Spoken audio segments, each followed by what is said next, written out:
सबसे पहले आप यहाँ आए, गर्मी के समय आए, इसके लिए बहुत बहुत धन्यवाद। ये सिर्फ एक भाषण नहीं है, ये आपके और हमारे बीच में डिस्कशन है। आपकी मन की बात सुनने आया हूँ, मैं आपकी बात सुनना चाहता हूँ। Hello, good evening, sir. नमस्कार। There is a lot of defaming you in the society, and after all this is going on, still you have been walking from Kashmir to Kanyakumari gracefully. How do you fight this battle which is going on inside you, whereas also you're doing something good for the society and creating a whole new mindset from this project of Bharat Jod? मेरी जिंदगी में मुझे सच्चाई से शक्ति मिलती है। मैं सोचता हूँ कि जितना आदमी सत्य के पास जाता है उतनी शक्ति उसको मिलती है, और इस देश ने मुझे इतना प्यार दिया है कि एक प्रकार से मैं कर्जदार हूँ। उस कर्ज को मैं सच बोल के पूरा करता हूँ। देश का जो सिस्टम है उसको मैं अंदर से समझता हूँ और जानता हूँ, बहुत गहराई से समझता हूँ, और मैं सच बोलता हूँ। तो जो लोग सिस्टम का फायदा उठाते हैं उनको इस बात से डर लगता है, इसीलिए वो मेरे ऊपर आक्रमण करते हैं। मगर जितना वो अटैक करते हैं, जितना आक्रमण करते हैं, उतना मुझे सीखने को मिलता है। जैसे आप नदी में पत्थर देखो, नदी बिल्कुल उसको चमका देती है, वही मेरे साथ किया जा रहा है। डरना नहीं चाहिए। देश डर से नहीं बनता है, देश नफरत से नहीं बनता है, निडरता से, मोहब्बत से बनता है। जो भी नफरत फैलाता है वो देशद्रोही है। ಇಂಡಸ್ಟ್ರಿಗಳು ದೊಡ್ಡ ದೊಡ್ಡ ನಗರಗಳಲ್ಲಿ ಮಾತ್ರ ಸ್ಥಾಪನೆ ಆಗ್ತಾ ಇದೆ, ರೂರಲ್ ಏರಿಯಾಗಳಲ್ಲಿ ಏನು ಸ್ಥಾಪನೆ ಆಗ್ತಾ ಇಲ್ಲ.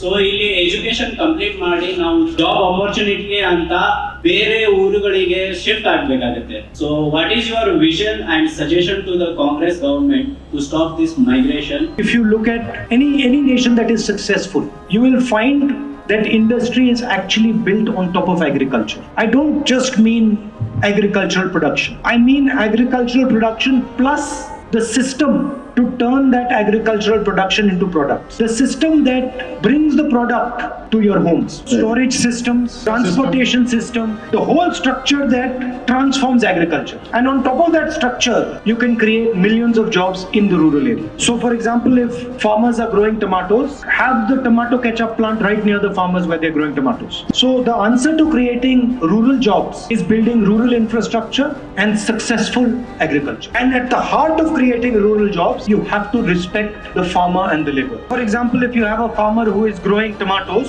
the bank should lend him the money to put up a plant. Currently what is happening is the farmer has no protection. The laborer has no protection. If you remember during UPA, we had forgiven the loans of thousands of farmers in the country. So that is how you can transform the rural economy. मैं एक MBBS graduate हूँ। अभी 2 महीने में मेरा internship भी खत्म हो जाएगा। उसके बाद मुझे PG सीट लेना है, बट 1-2 अटेम्प्ट से मेरा PG क्रैक नहीं हो सकता है क्योंकि PG सीट बहुत कम है।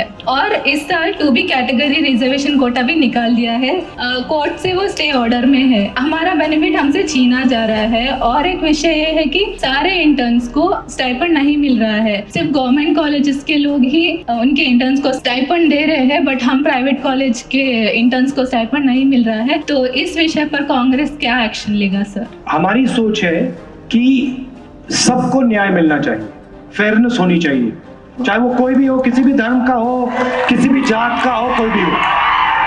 सबसे पहले अगर हम देश में सबको भागीदारी देना चाहते हैं, सबको आगे ले जाना चाहते हैं, तो हमें ये पता लगाना पड़ेगा कि किसकी आबादी कितनी है। मतलब आदिवासी कितने हैं, दलित कितने हैं, ओबीसी कितने हैं, जनरल कितने हैं, माइनॉरिटी कितने हैं। पहला काम डॉक्टर एक्सरे लेगा, कहेगा कि भैया देखते हैं अंदर क्या है। तो यूपीए के समय हमने ऐसी एक एक्सरे ली थी, उसको हम कास्ट सेंसस कहते हैं। सेंसस के डेटा में पूरा इंफॉर्मेशन है कि हिंदुस्तान में ओबीसी कितने हैं, दलित कितने हैं, जनरल कितने हैं, पूरा का पूरा सेंसस डेटा में है। और मैं प्रधानमंत्री से कह रहा हूँ कि जो हमने सेंसस किया था उसके डेटा को आप पब्लिक कर दीजिए। दूध का दूध, पानी का पानी हो जाएगा, और उसके बाद फिर हम जिसकी जितनी आबादी है उसकी भागीदारी दे सकते हैं। सामाजिक न्याय का पहला कदम ये एक्सरे है, मगर नरेंद्र मोदी इस एक्सरे को पब्लिक करना ही नहीं चाहते। दूसरी बात, ये जो 50% का कैप लगा रखा है रिजर्वेशन्स पर, इसको आप हटाइए, इसकी कोई जरूरत नहीं। और अगर आप करने को तैयार नहीं हो तो हम कर देंगे। ಸರ್, ನಮ್ಮ ಭಾರತ ಸಂವಿಧಾನ ತುಂಬಾ ಅಪಾಯದಲ್ಲಿದೆ.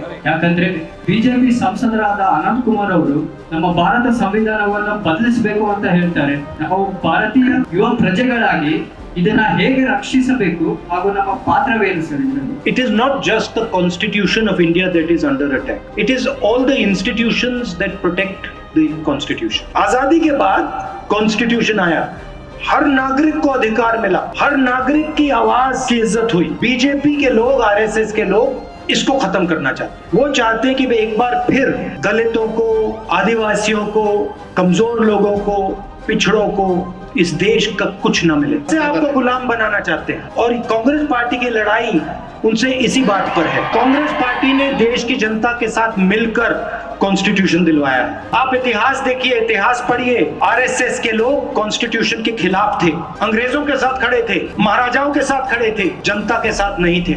और आज भी वो आपके साथ नहीं खड़े हैं, हिंदुस्तान के अरबपतियों के साथ खड़े हैं। और धर्म का ये बहाना बनाते हैं, ये सिर्फ सत्ता चाहते हैं और ये सत्ता के लिए कुछ भी कर देंगे। कांग्रेस पार्टी और देश की जनता कॉन्स्टिट्यूशन को कभी रद्द नहीं होने देगी। The population is growing day by day, and because of that, everybody are saying that it is a demographic advantage. But in Karnataka, we are not having any opportunities regarding this. So, what is your suggestion, and what do you think about this? When the Congress party gave a vision for Karnataka scaled some heights.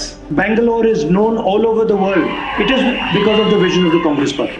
If thousands and thousands of youngsters have gone to the United States, set up companies, come back, built software companies in Karnataka, it is because a vision was provided to the state. The problem arises when you do not have a vision and you loot the state the way the BJP has done. The BJP's vision for Karnataka is 40%. How can youngsters in Karnataka hope to succeed? So the bridge that has been built between Karnataka and the rest of the world through Bangalore has to be strengthened. The hatred that the BJP is spreading in Karnataka and the rest of the country is destroying that bridge. The second idea is strengthening Karnataka's small and medium business, making it easy for all of you to get bank loans and start your business. There has to be fairness in who gets the loans. Today, loans only go to the biggest industrialists in the country. That has to change. So that is how I think we can transform this state. So, what is the point of renaming the infrastructure, stadiums, awards, and all?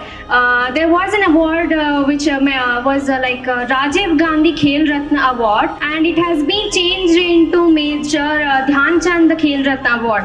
Why is this happening? When somebody doesn't have anything else to do, they change names. I'd like to thank all of you for coming here. I had a very nice afternoon. Thank you for your wisdom. Thank you for your questions. Thank you for your suggestions.